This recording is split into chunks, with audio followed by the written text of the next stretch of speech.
देखिए, मैं तो ये कहूँगा कि ये भारत के इतिहास में एक बहुत ही बड़ा कदम है। ये इतना बड़ा कदम है कि भारत को जब इंडिपेंडेंस मिली थी, एक न्याय मिला था, फ्रीडम मिला था, उससे मैं इसको कंपेयर करूँगा। 11 दिनों से अपने व्रत के जरिए एक तपस्वी की भांति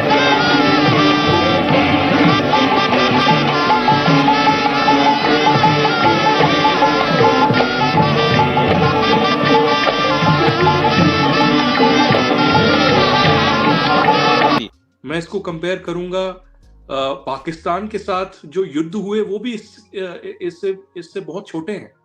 ये एक हिस्टोरिकल सिविलाइजेशनल विक्ट्री तो मैं नहीं कहूँगा, लेकिन जो श्री प्रभु राम का एक एग्जाइल है, एक 500 साल का वनवास है, उसका अंत हुआ है। तो वहां पर भी जो इंडिया की का कल्चर और इसकी जो हिस्ट्री है और फिर उसको वहां पे तालीमी अपने निसाब में शामिल किया जाना, वहां पर टेम्पल्स का, जो कि इससे अगर आप कुछ साल पहले चले जाएं तो ऐसा नहीं था। इन्वेडर थे, आए, जुल्म किया, बहुत जुल्म किया उन्होंने, थोड़ा सा जुल्म नहीं किया, बहुत ज्यादा जुल्म किया। मैं एग्री करता हूँ, मेरे वो हीरो नहीं है, मेरे हीरो नहीं है। मैं इस पे पहले मैं करेक्शन कर दूं, मेरे हीरो नहीं है वो। मेरी नजर में वो इन्वेडर थे इस लैंड।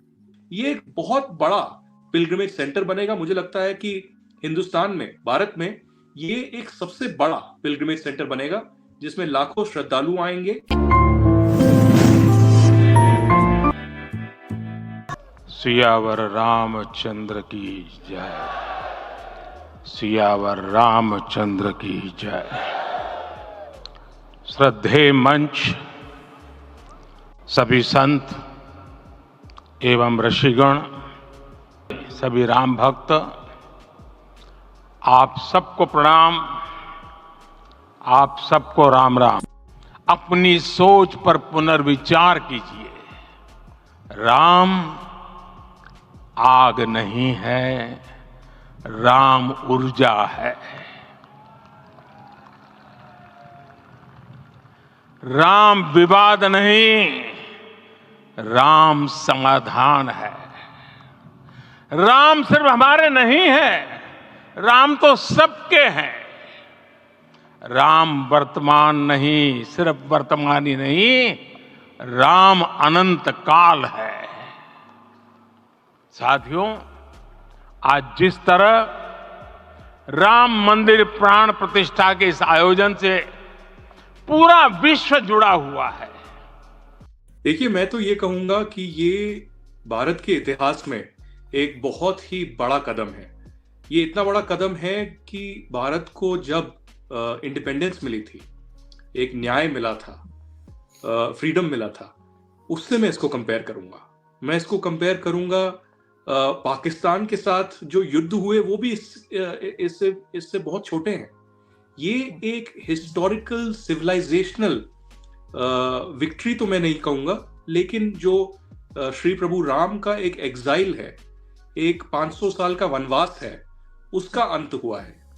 तो मुझे ये लगता है कि लाखों हिंदुओं की श्रद्धा का ये मुद्दा रहा कई सालों तक, और कई सालों से हिंदुओं को ऐसा भी लगा कि शायद ये दुनिया इसको बुला दे, लीगल सिस्टम इसको बुला दे, और जो पॉलिटिशियन भी हैं इसको बुला दे, और हमको न्याय मिले ही नहीं।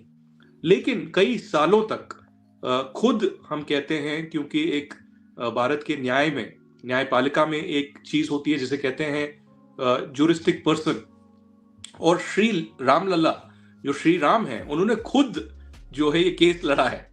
तो उनके रिप्रेजेंटेटिव वीएचपी और बाकी हिंदू ऑर्गेनाइजेशंस हो सकती हैं, लेकिन श्री राम ने खुद ये लड़ा है और खुद न्याय जो है उनको मिला है। तो तैयारियां तो बहुत ज्यादा हो रही हैं यहाँ पर। प्रधानमंत्री मोदी का भी आपने भाषण सुना होगा। लाखों श्रद्धालु और जो हिंदू भक्त हैं वो दुनिया भर से अयोध्या पहुंच रहे हैं।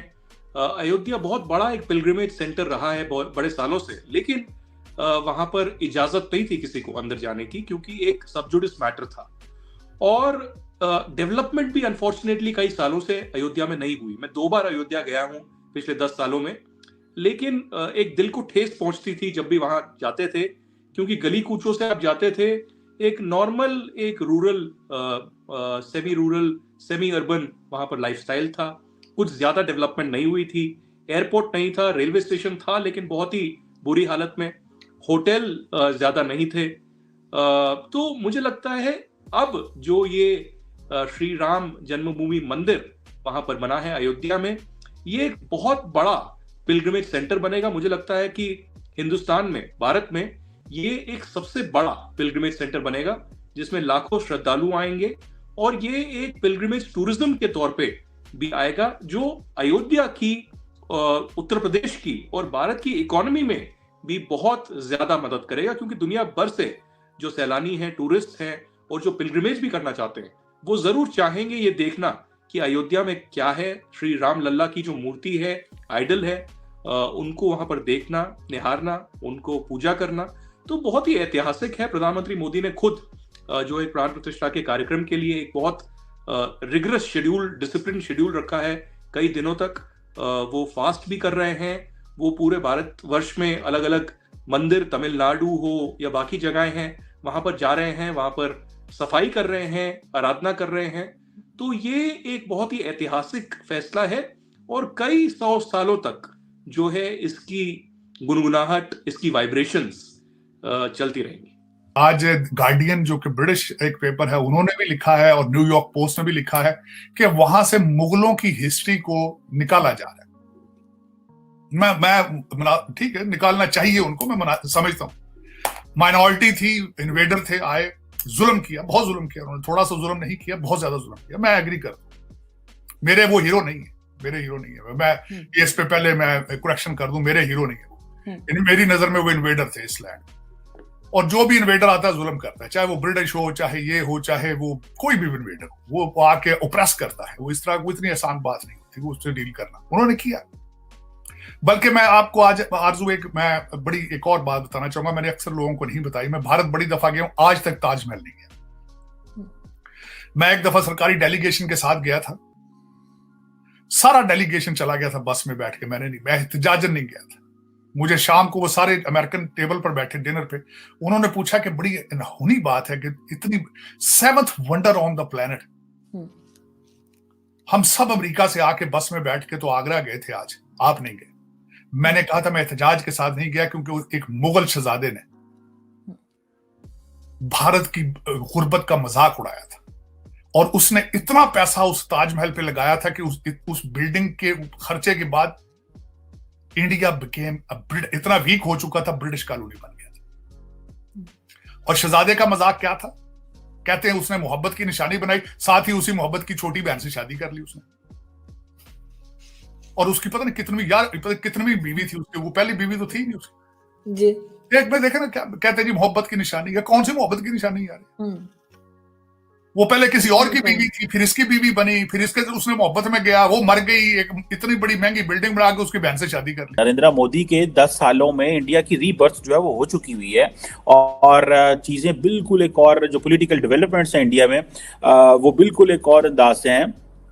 और ये जो रिलीजियस नेशनलिज्म है, ठीक है, कई लोगों को मैं भी देख रहा था, फॉर एग्जांपल इंडिया के अंदर लोग कह रहे हैं कि भाई कई लोग इसको पसंद कर रहे हैं, ओके गुड, बट कई लोग कह रहे हैं कि नहीं, इससे तकसीम भी पैदा हो सकती है, देयर इज ए प्रोबेबिलिटी, ठीक है जी, कि ये जो पॉलिटिक्स आरएसएस और बीजेपी की ये जो पॉलिटिक्स है, इससे तकसीम पैदा हो सकती है, इंडिया डिवाइड हो सकता है। और अब जैसे मैंने आपको बताया है कि ये इंडिया का जो कल्चर है और जो हिंदू कल्चर है, they are going to be the same, and many people think कि नहीं ये डिफरेंट थे, लेकिन बहुत सारे लोगों को अब समझ लगेगी that they are going to make it one, वो कहेंगे ये एक ही है, ठीक है जी। और ये रिलीजियसली इंस्पायर्ड पॉलिटिकल अपील्स हैं। अब जो आप प्राइम मिनिस्टर मोदी के देखेंगे, वो देखेंगे ये रिलीजियसली इंस्पायर्ड है, ठीक है। पाकिस्तान के अंदर भी रिलीजियसली इंस्पायर्ड पॉलिटिकल अपील्स रही हैं, ठीक है। अब भारत के अंदर भी ये पॉलिटिकल अपील जो है वो रहेंगी। आपने ब्राजील के अंदर देखा, एक राइट विंग पॉपुलिस्ट लीडर थे बोल्सोनारो, ठीक है, वो भी खैर फारग हो गए, लेकिन he was not that smart. ये सारे के सारे ये गूफ थे, मैं ये समझूंगा इसमें।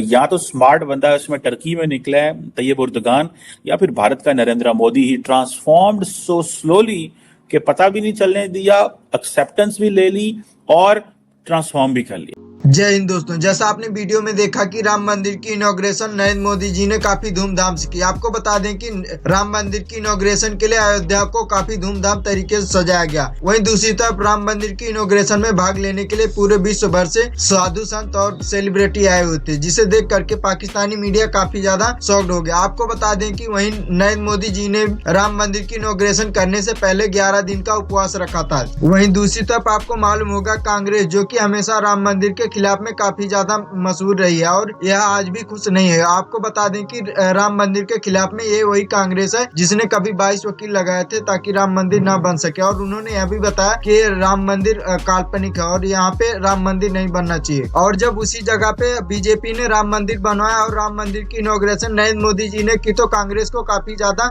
जलन हो रही है। आपको बता दें कि बीजेपी ने नरेंद्र मोदी के नेतृत्व में काफी ज्यादा राम मंदिर के लिए काम किया, जिस वजह से राम मंदिर का ऐतिहासिक पल आज हम लोग देख पा रहे हैं। आपको यह वीडियो कैसा लगा कमेंट में जरूर बताएं, और ऐसे ही मजेदार वीडियो देखने के लिए हमारे चैनल को सब्सक्राइब करना ना भूलें। जय हिंद, जय भारत, जय श्री राम।